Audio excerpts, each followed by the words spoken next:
نحمده ونستعينه ونستغفره ونعوذ بالله من شرور أنفسنا ومن سيئات أعمالنا من يهده الله فلا مضل له ومن يضلل فلا هادي له وأشهد أن لا إله إلا الله وأشهد أن محمدا عبده ورسوله أما بعد أعوذ بالله من الشيطان الرجيم يا أيها الذين آمنوا اتقوا الله حق تقاته ولا تموتن إلا وأنتم مسلمون يا أيها الناس اتقوا ربكم الذي خلقكم من نفس واحدة وخلق منها زوجها وبث منهما رجالا كثيرا ونساء واتقوا الله الذي تساءلون به والأرحام إن الله كان عليكم رقيبا يا أيها الذين آمنوا اتقوا الله وقولوا قولا سديدا يصلح لكم أعمالكم ويغفر لكم ذنوبكم ومن يطع الله ورسوله فقد فاز فوزا عظيما أما بعد فإن خير الحديث كتاب الله وخير الهدي هدي محمد صلى الله عليه وسلم وشر الأمور محدثاتها وكل محدثة بدعة وكل بدعة ضلالة وكل ضلالة في النار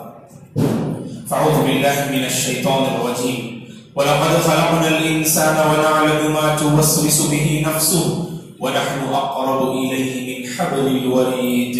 إذ يتلقى المتلقيان عن اليمين وعن الشمال قعيد ما يلفظ من قول إلا لديه رقيب عتيد وجاءت سكرة الموت بالحق ذلك ما كنت منه تحيد ونفخ في الصور ذلك يوم الوعيد وجاءت كل نفس معها سائق وشهيد لقد كنت في غفلة من هذا فكشفنا عنك غطاءك فبصرك اليوم حديد وقال قرينه هذا ما لدي عتيد ألقيا في جهنم كل كفار عنيد مناع للخير معتد مريب الذي جعل مع الله إلها آخر فألقياه في العذاب الشديد قال قرينه ربنا ما أطغيته ولكن كان في ضلال بعيد قال لا تختصموا لدي وقد قدمت إليكم بالوعيد ما يبدل القول لدي وما أنا بظلام للعبيد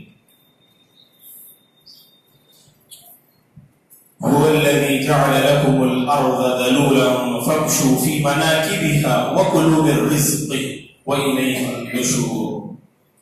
تمام تعریفیں بزرگی اور بڑائی اس اللہ وحدہ لا شریک کے لیے ہے جس نے ساری کائنات کو پیدا کیا درود اور سلام ہو اللہ کے پیارے حبیب رحمت للعالمین صلی اللہ علیہ وسلم پر جنہوں نے انسانیت کو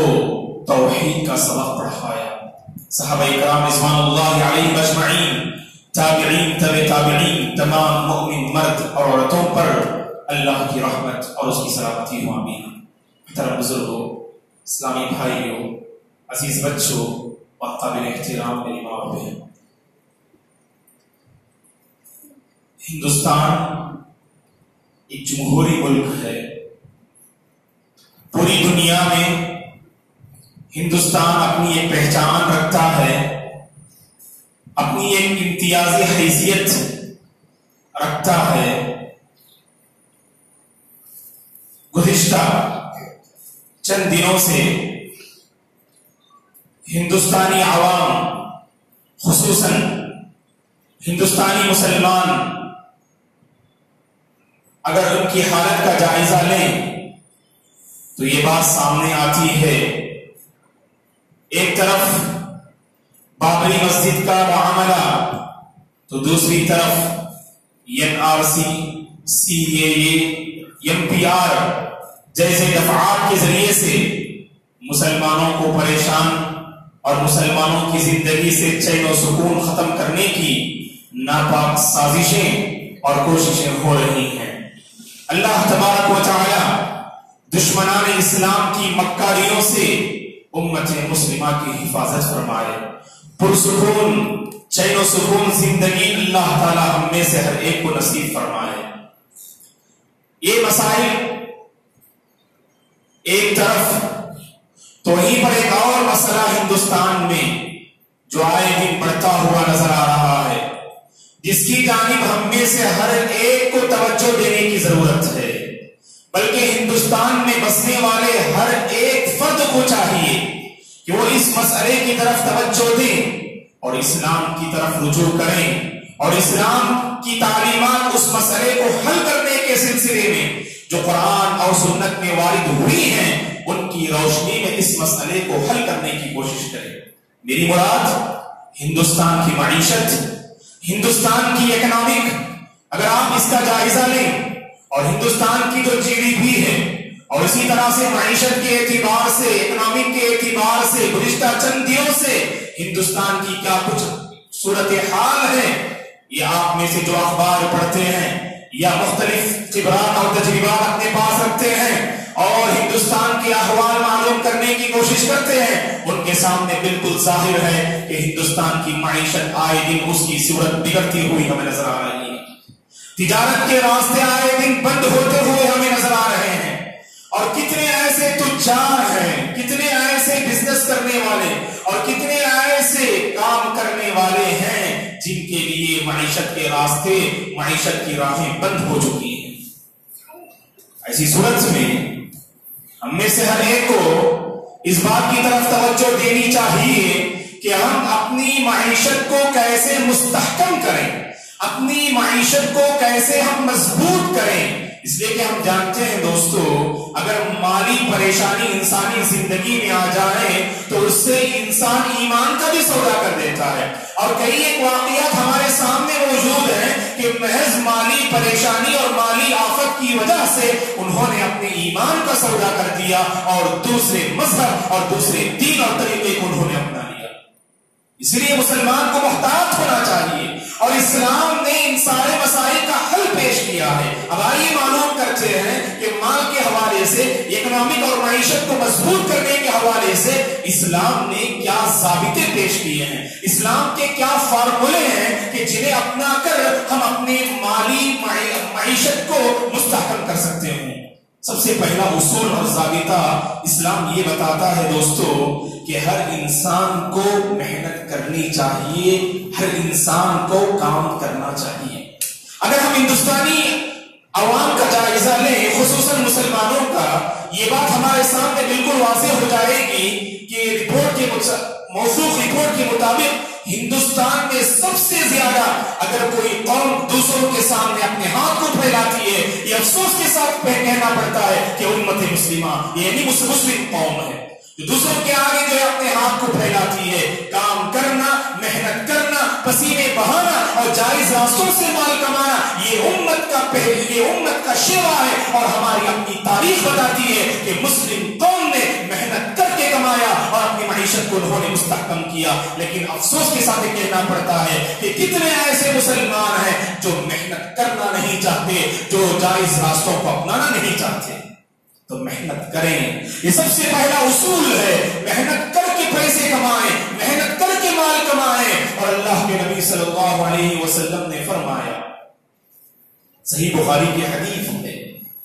لَأَن يَحْتَطِبَ أَحَدُكُمْ حُسْمَةً عَلَى ظَهْرِهِ خَيْرًا مِنْ أَن يَسْأَلَ أَحَدًا فَيُعْطِيَهُ أَوْ يَمْنَعَهُ۔ اللہ کے رسول صلی اللہ علیہ وسلم نے فرمایا، تم میں سے کوئی اپنی پیٹھ پر لکڑیوں کا گٹھا رکھ کر اس کی تجارت کرے، اسے بیچے، اور اس کے ذریعے سے جو پیسے آتے ہیں اسے لینا اور اسے اپنانا، یہ بہتر ہے کہ کوئی بندہ لوگوں کے سامنے اپنے ہاتھ کو پھیلائے۔ ممکن ہے کہ وہ بندہ اسے عطا کرے، ممکن ہے کہ وہ بندہ اسے انکار کر دے۔ اپنی پیٹھ پر لکڑیوں کا گٹھا لیے ہوئے پھرنا اور اس کے ذریعے سے جو کمائی آتی ہے اسے اپنانا، یہ اللہ کے نبی نے فرمایا کہ دوسروں کے پاس اپنے ہاتھ کو پھیلانے سے بہت بہتر ہے۔ اور صحیح بخاری ہی کی حدیث ہے، اللہ کے رسول صلی اللہ علیہ وسلم نے فرمایا، ما اکل احد طعاما خط خیرا من ان يسأل احد۔ آج تک کسی بندے نے کوئی اچھا کھانا نہیں کھایا، اچھا کھانا کھانا چاہتے ہیں تو اللہ کے نبی نے فرمایا صلی اللہ علیہ وسلم نے کہ خیرا من ان يعمل بيده، سب سے بہتر کھانا تو یہ ہے کہ بندہ اپنی ہاتھ کی کمائی کھائے، اور اپنے ہاتھ کی محنت کی کمائی اگر کوئی بندہ کھاتا ہے یہ سب سے بہتر کمائی ہے. یہ اللہ کے نبی صلی اللہ علیہ وسلم نے فرمایا. اور اسی حدیث میں آگے فرمایا وَإِنَّ نَبِيَّ اللَّهِ دَاؤُدَ عَلَيْهِ الصَّلَاةُ وَالسَّلَامُ كَانَ يَعْمَلُ بِيَدِهِ،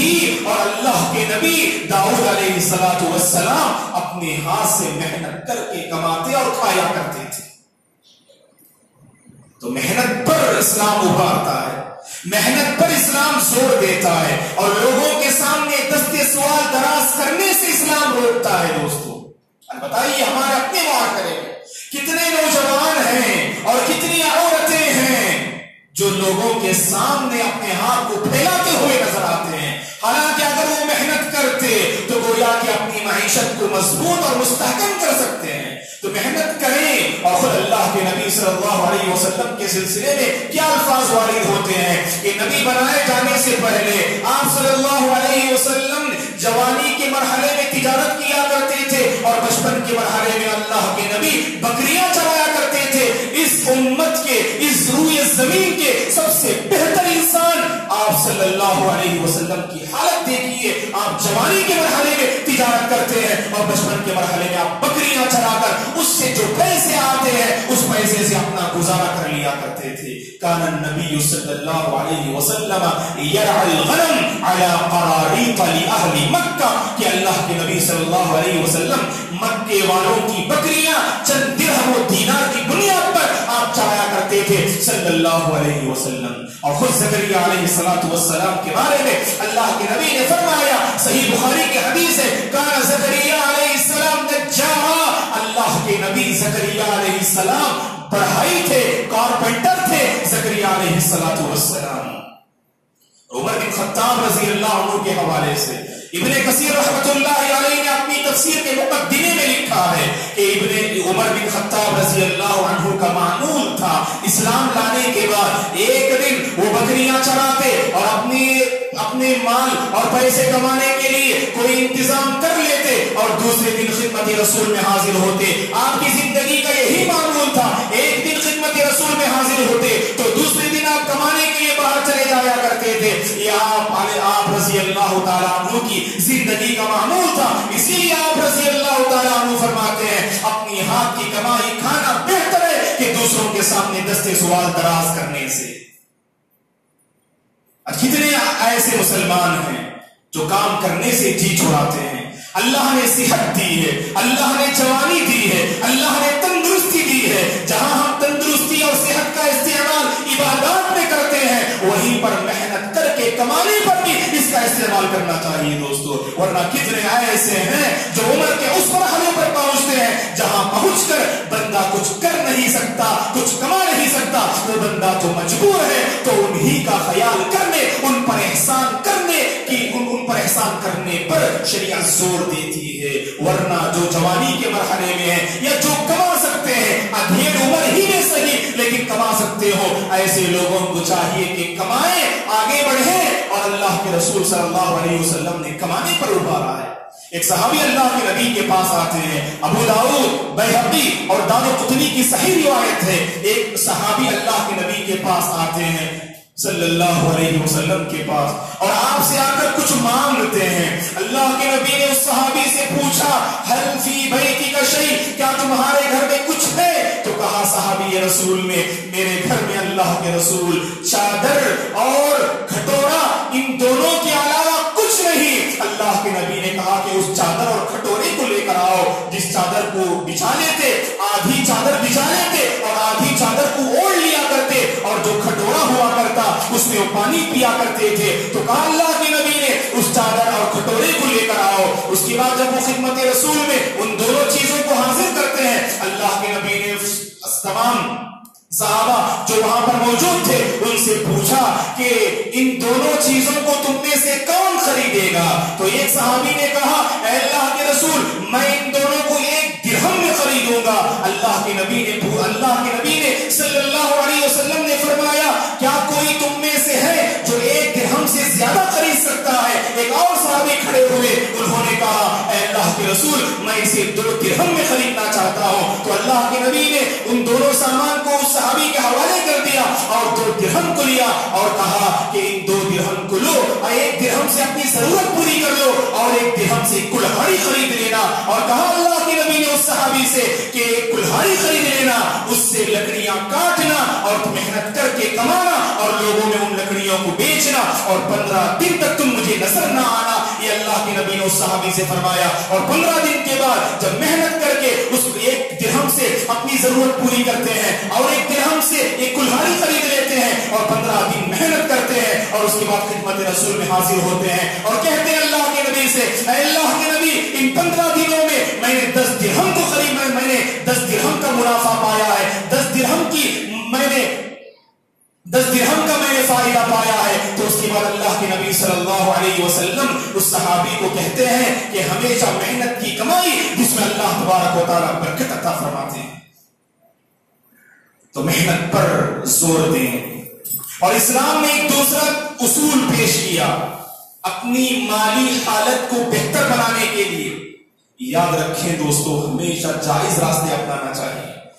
بہت سارے لوگ ایسے ہوتے ہیں جو مال کمانے کے چکر میں, اپنے گھر کو آباد کرنے کے چکر میں مال کہاں سے آ رہا ہے, کس راستے سے آ رہا ہے, اس کی کوئی پرواہ نہیں ہوتی. حتیٰ کہ خود تجارت کرنے والے دھوکہ دہی سے, جھوٹ بول کر اور دوسروں کو فریب دے کر اپنی دنیا اور اپنے گھر کو آباد کرنے کے چکر میں لگے ہوئے ہوتے ہیں. لیکن اسلام واضح تعلیم دیتا ہے, یا ایھا الذین آمنوا لا تاکلوا اموالکم بینکم بالباطل. اے ایمان والو, تم آپسی اموال اور آپسی پیسے ایک دوسرے کے ناجائز طریقے سے نہ کھایا کرو. حرام طریقے سے جھوٹ اور دھوکہ دے کر جو پیسے کماتے ہیں, یاد رکھنا اللہ تعالیٰ اس پیسے سے برکت کو ختم کر دیتے ہیں. کتنے ایسے لاکھوں کمانے والے جھوٹ اور فریب کے راستے سے ہم دیکھتے ہیں وہ چین و سکون کے متلاشی نظر آتے ہیں. ادھر مہینہ ختم نہیں ہوتا, ادھر وہ بے چین نظر آتے ہیں. لاکھوں روپے کما رہے ہیں پھر بھی قرض دار ہیں, لاکھوں روپے کما رہے ہیں پھر بھی زندگی میں چین و سکون نظر نہیں آتا, اور چین و سکون حاصل کرنے کی تلاش میں در در کی ٹھوکریں کھاتے ہیں. اور انہیں اس بات کا پتہ نہیں کہ انہوں نے جس راستے کو اپنایا ہے اللہ نے اس راستے میں نہ برکت کو رکھا ہے اور نہ ہی اللہ نے چین و سکون کو رکھا ہے. جائز راستے اپنائیں دوستو, مختصر مال ہی صحیح, مختصر پیسے ہی صحیح. اگر آپ جائز راستے, حلال راستے کو اپناتے ہیں اللہ تبارک و تعالیٰ اس میں برکت دیتے ہیں. اور کتنے افسوس کے ساتھ یہ کہنا پڑتا ہے, خود ہماری اپنی بستی کے نوجوانوں کا کیا حال ہے دوستو. آپ میں سے بعض اچھی طرح سے واقف ہوں گے کہ آج کل یہ بلڈنگ وغیرہ کا جو معاملہ ہے کہ جس میں ہمارے اپنے نوجوان مبتلا ہے, کہ جس میں مختصر سی مدت میں لاکھوں روپے دھوکے کے سہارے سے, جھوٹ کے سہارے سے آج ہمارے اپنے نوجوان کماتے ہوئے نظر آتے ہیں. انہیں اس بات کا احساس نہیں کہ اللہ کے حضور حشر کے میدان میں ہمیں ایک ایک روپیہ اور ایک ایک پیسے کا اللہ کے پاس ہمیں جواب دینا ہے. اس احساس کے بغیر زندگی بسر کرتے ہوئے کتنے ہماری بستی پر نمبر کے نوجوان بلڈنگ وغیرہ کی نحوست میں مبتلا ہوئے ہمیں نظر آ رہے ہیں. تو لہذا جائز راستوں کو ہمیشہ اپنانا چاہیے. جائز راستے سے حاصل ہونے والے چند پیسے یہ بہتر ہے, ناجائز راستے سے حاصل ہونے والے کروڑوں پیسوں سے جائز راستے سے حاصل ہونے والا تھوڑا پیسہ یہ اللہ کے نزدیک بہت بہتر ہے, کیونکہ اللہ تبارک و تعالیٰ نے اس میں برکت کو رکھا ہے. اسی طرح سے ایک اور اصول, ایک اور ضابطہ مذہب اسلام پیش کرتا ہے اپنے مالی حالت کو بہتر سے بہتر بنانے کے لیے. جہاں جائز راستوں سے کمانے, جائز راستوں کو اپنانے پر اسلام زور دیتا ہے, وہیں پر کمانے کے بعد صحیح مقامات پر خرچ بھی کرنا چاہیے. دوستو اس معاملے میں اگر ہم اپنی حالت کا جائزہ لیں, بعض مسلمان ہیں جو جائز راستے کو اپناتے ہیں, اللہ نے تجارت میں برکت دی ہے, الحمدللہ کماتے ہیں جائز راستوں سے, لیکن خرچ کہاں کرنا چاہیے, کیسے کرنا چاہیے اور کتنا خرچ کرنا چاہیے اس سے بالکل ناواقف ہوتے ہیں. یاد رکھیں اپنی ضرورت سے زائد خرچ کرنا بھی اللہ کے پاس اس کی گرفت ہوگی, اور بیجا مقامات پر خرچ کرنا بھی اس پر بھی اللہ تبارک و تعالیٰ کے پاس ہماری گرفت ہوگی. دوستو اس لیے کہ آپ کو میں بتا دوں کہ مال کے حوالے سے اللہ کے نبی نے کہا صلی اللہ علیہ وسلم نے, قیامت کے دن ہر انسان سے اللہ تعالیٰ 5 سوالات کریں گے. ان 5 سوالات میں 2 سوالات تو مال ہی کے بارے میں ہوں گے. آپ نے فرمایا مال کے بارے میں اللہ سوال کریں گے کہ من این اکتسبہ وفیما انفقہ، مال کو کہاں سے کمایا یہ بھی سوال ہوگا، اور مال کو کہاں خرچ کیا یہ بھی سوال ہوگا۔ بعض مال کو صحیح کاموں میں خرچ کرتے ہیں لیکن ناجائز راستوں سے کماتے ہیں، ایسے لوگوں کی بھی اللہ کے پاس گرفت ہوگی۔ بعض مال کو صحیح راستوں سے کماتے ہیں اور ناجائز راستوں میں خرچ کرتے ہیں، یا بیجا خرچ کرتے ہیں، یا بالفاظ دیگر اپنی شادی بیاہ کے پروگرام میں، اپنے گھر کے فنکشن میں، جہاں پر جتنی ضرورت ہے اس ضرورت سے زائد جہاں پر غلط رسم و رواج آتا ہے دوستو، یاد رکھنا وہیں پر شریعت کی مخالفت ہوتی ہے۔ جہاں پر غلط رسم و رواج کو آپ نے ہوا دے دیا، غلط رسم و رواج اگر آپ اس کے عادی ہیں اپنے گھر کے فنکشن میں، پروگرام میں، شادی بیاہ میں، یاد رکھیں وہاں پر دیکھیے کتنے ایسے غلط رسم و رواج ہیں، وہاں شریعت کی مخالفت ہوتی ہے، بے پردگی ہوتی ہے، شریعت کی تعلیمات کی پامالی ہوتی ہے، اور سب سے بڑھ کر بے جا وہاں پر خرچ کرنے والے اور بے تحاشا پیسے کو اڑانے والے وہاں پر نظر آتے ہیں۔ یہاں پر ایک اور مسئلہ میں آپ کو بتا دوں، ہماری اپنی بستی میں یہ بہت بڑا مسئلہ ہے۔ آپ اپنی حیثیت جانتے ہیں کہ آپ کی کمائی کتنی ہے اور آپ کا کیا مقام ہے پیسے کے حوالے سے، یہ آپ اچھی طرح جانتے ہیں، لیکن پریسٹیج کا مسئلہ ہے، لیکن عزت کا مسئلہ ہے۔ یہاں پر اگر میں خرچ نہ کروں، اگر اپنی دعوت میں اتنے آئٹمس اور اتنی چیزوں کا انتظام نہ کروں، میں لوگوں کے سامنے کیسے اپنا چہرہ دکھاؤں؟ لوگوں کے پاس میرا پریسٹیج کیا ہوگا، میری عزت کا کیا معاملہ ہوگا؟ اور اس بات کو بھول جاتے ہیں، لوگوں کے سامنے یہاں چہرہ دکھانے سے آپ چہرہ کیسے دکھائیں اس وجہ سے آپ شریعت کی مخالفت کرتے ہیں اور بے تحاشا پیسے خرچ کرتے ہیں، قرض لے لیتے ہیں اور اتنا قرض لیتے ہیں کہ جس کے بعد آپ کو یقین ہے کہ آپ ادا نہیں کر سکتے اور ٹال مٹول کرتے رہتے ہیں، اور اس بات سے غافل ہیں اللہ کے حضور آپ کو جواب دینا ہے،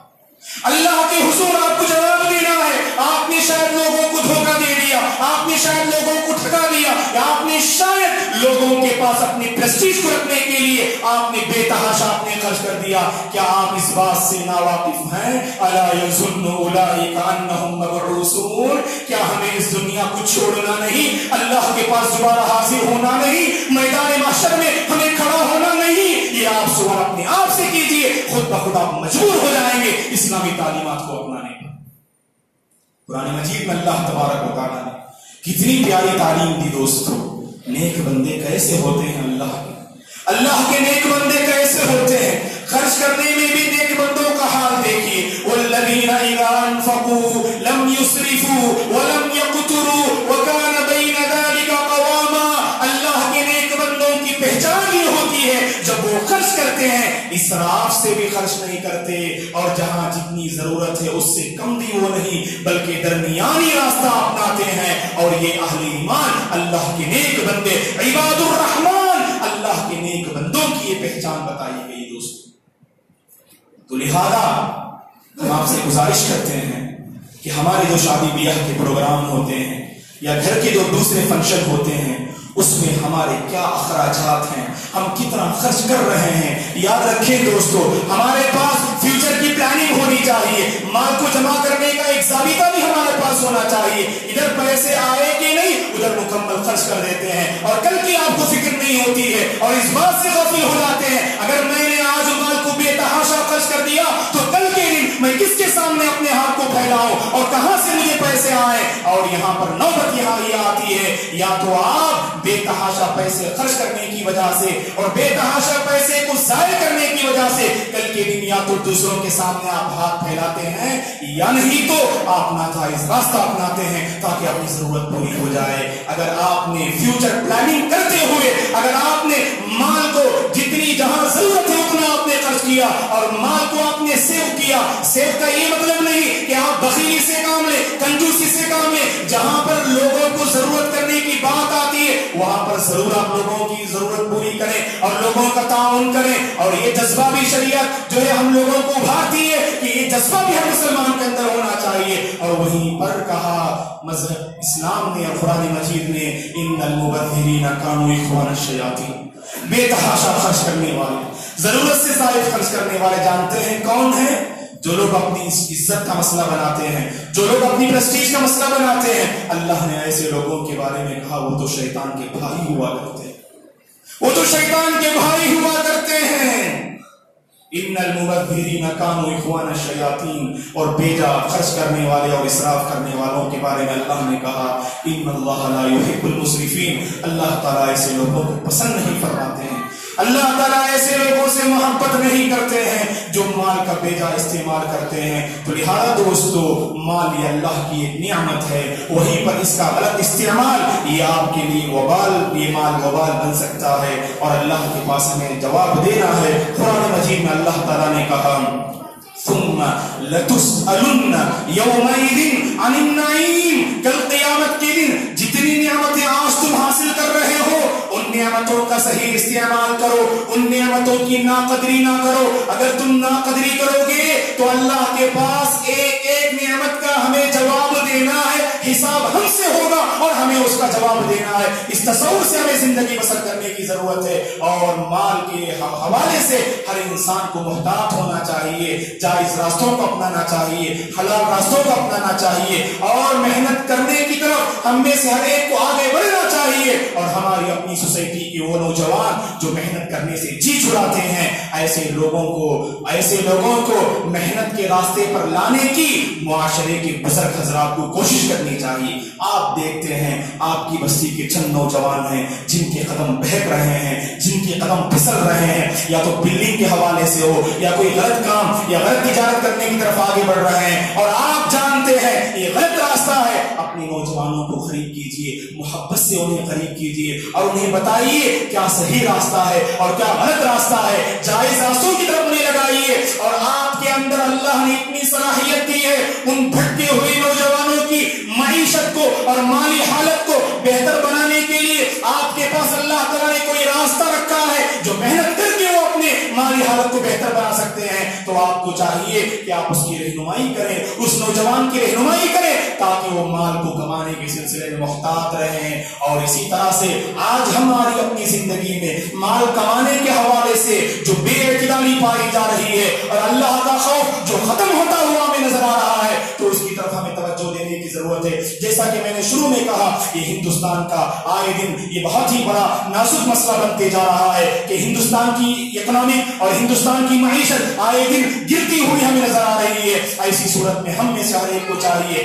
مال کمانے کے سلسلے میں محتاط رہیں۔ کتنے ایسے تجارت کرنے والے حضرات جن کے لیے تجارت کے راستے بند ہو چکے ہیں، کام کرنے والے پریشان نظر آ رہے ہیں، کہ عمومی طور پر آپ اگر جائزہ لیں ہندوستان کے کتنے مسلمان ہیں اور کتنے غیر مسلم ہیں جو مال کمانے کے سلسلے میں پریشان حال نظر آ رہے ہیں۔ جی ایس ٹی کا مسئلہ ہو یا کوئی اور مسئلہ جس کی وجہ سے آج تجارت کی بہت ساری راہیں بند ہو چکی ہیں، ایسی نازک صورتحال میں ہم میں سے ہر ایک کو مال کے سلسلے میں توجہ دینے کی ضرورت ہے، جائز راستوں کو اپنانے کی ضرورت ہے، اور محنت کرنے پر توجہ دینے کی ضرورت ہے، اور قناعت کی زندگی بسر کرنے کی ضرورت ہے۔ جہاں پر جتنا خرچ کرنا ہے اتنا خرچ کریں، اور بے تحاشا ضرورت سے زائد خرچ کرنے سے پرہیز کریں، اور اللہ تبارک و تعالیٰ نے جتنی روزی ہمیں دی ہے اس پر شکر گزاری کا اظہار کرنے کی ضرورت ہے۔ دعا ہے کہ اللہ تبارک و تعالیٰ ہم میں سے ہر ایک کو مال حاصل کرنے کے جائز راستوں کو اپنانے کی توفیق عطا فرمائے، محنت کر کے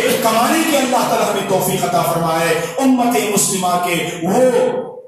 حضرات، وہ تجارت کرنے والے حضرات اور وہ کام کرنے والے حضرات جو معیشت کے اعتبار سے، مال کے اعتبار سے پریشان حال ہیں، اللہ تعالیٰ ان کی پریشانی کو دور فرمائے، پرسکون زندگی نصیب فرمائے۔ جو قرض میں مبتلا ہیں اللہ تعالیٰ انہیں قرض سے نجات پانے کے صحیح راستوں کو اپنانے کی توفیق عطا فرمائے۔ جو مالی اعتبار سے پریشان حال ہے اللہ تعالیٰ ان کی پریشانی کو دور فرمائے۔ جب تک ہمیں اس دنیا میں باقی رکھے، حلال راستے اپنانے والے بن کر، مسلمان بن کر زندگی بسر کرنے کی توفیق عطا فرمائے۔ جب ہمارا خاتمہ ہو ایمان پر ہمارا خاتمہ ہو، خیر پر ہمارا خاتمہ ہو، بھلائی پر ہمارا خاتمہ ہو، آمین۔ اقول قولی ھذا واستغفر اللہ لی ولکم ولسائر المسلمین من کل ذنب فاستغفروہ انہ غفور رحیم۔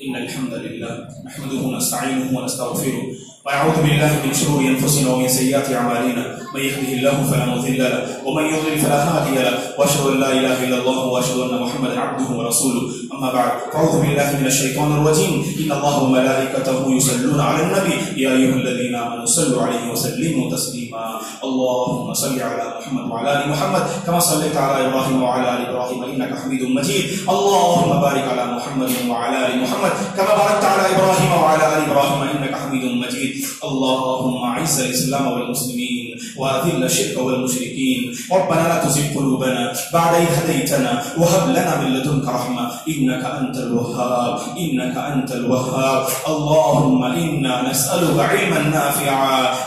نافعا ورزقا واسعا وشفاء من كل داء وعملا متقبلا. اللهم لا تدع لنا ذنبا إلا غفرته ولا هما إلا فرجته ولا دينا إلا قضيته ولا مريضا إلا شفيته ولا حاجة من حوائج الدنيا والآخرة إلا قضيتها يا رب العالمين. اللهم اشف مرضانا ومرضى المسلمين. اللهم ارحم موتانا وموتى المسلمين. اللهم ارحم موتانا وموتى المسلمين. اللهم اشف مرضانا ومرضى المسلمين. اللهم أرنا الحق حقا وارزقنا اتباعه وأرنا الباطل باطلا وارزقنا اجتنابه. اللهم أصلح أحوال المسلمين في الهند. اللهم أصلح أحوال المسلمين في كل مكان يا رب العالمين. اللهم إنا نسألك الهدى والتقى والعفاف والغنى. عباد الله رحمني ورحمكم الله، فاعوذ بالله من الشيطان الرجيم. إن الله يأمر بالعدل والإحسان وإيتاء ذي القربى وينهى عن الفحشاء والمنكر والبغي يعظكم لعلكم تذكرون. اذكروا الله العظيم يذكركم وذكر الله تعالى أكبر والله يعلم ما تصنعون.